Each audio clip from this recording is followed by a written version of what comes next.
boobs are crooked. Hold on. Gotta fix my titties. There we go. What's up, guys?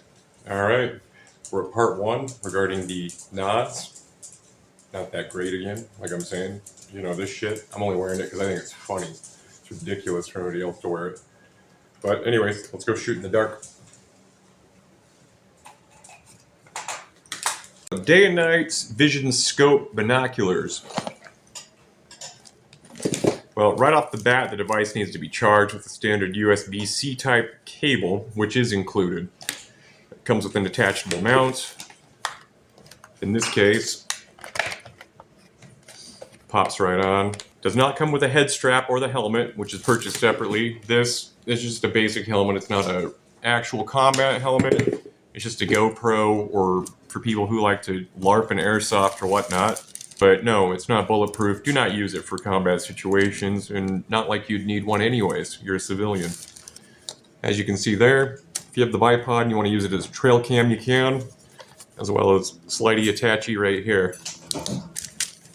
The manual doesn't go into great detail on how to toggle between all the different thermal lighting, light up, magnify, or record mode. I had to kind of figure that all out on myself, which, you know, can be a pain in the butt. However, it is fairly simple. Does have the laser sight, laser pointer, although, you know, it's kind of nice to see where you're looking. The issue with it is it gives away your position if you're at nighttime or in the dark, which defeats the whole purpose. Left sense of the optic is good. That's how you adjust and focus the image. So right here, your thermal lens is here. You can digitally enhance the image with the infrared buttons, which are on the left-hand side. You can toggle with this button here, or that one here. You can go back to regular or basic daylight settings if you're just in broad daylight using it as regular binoculars. Features record the image, those controls. You can also do photographs, you can do playback. Essentially, it's a digital camera with thermal imaging, you know, installed in it. So nothing super spectacular. However, for what you pay for, anywhere from $120 or $180 for the binoculars. It's more of a hobby, fun thing, and not something serious for tactical reasons. The helmet mount on the helmet was angled odd. I had to actually readjust it, but that's because the type of helmet that I got for it, you know, it's about 20 to 40 bucks. Nothing really super spectacular. It does have side mounts and the Velcro and things along that line that are kind of cool. You can attach other items and go all out with it. Full out LARPing if you want to. It does come with a head strap. The head strap elastic is way too loose. It's not hard plastic, so it's going to bounce around. So if you're outside running and gunning and things along that line, it's complicated. You know, shooting it's going to be an adjustment. Also remembering that now, rather than having this far from your scope when you're shooting, you're going to now have about another 3 to 4 inches. That's an adjustment to make.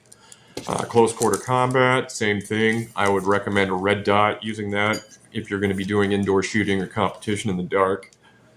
Something to take into consideration. Overall, it's fun to play with. Like I said, maybe used for hiking or, you know, stalking if you're hunting.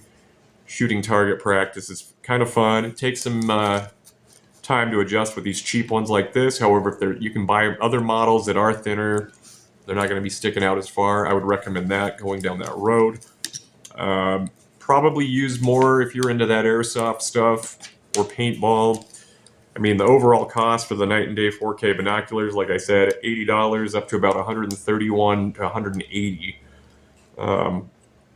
You could use it for if you're in a cave, you like to spelunk and do things like that. You know, that might be something to look into consideration. Like I said, with the helmet, you're looking anywhere from about 29 bucks to 80 bucks for the helmet. And the head strap that comes with it, $12.99 to about $29.99. You can get those at any hardware store. Overall, fun to play with. You know, take it out, have a good time with it. Other than that, though, nothing for anything serious. These are all my opinion. Thanks so much. Everybody check out Kurt's Shooting. They sent this to me to do some reviews on their products. Much appreciated. And hit the like button and subscribe if you haven't. Thank you.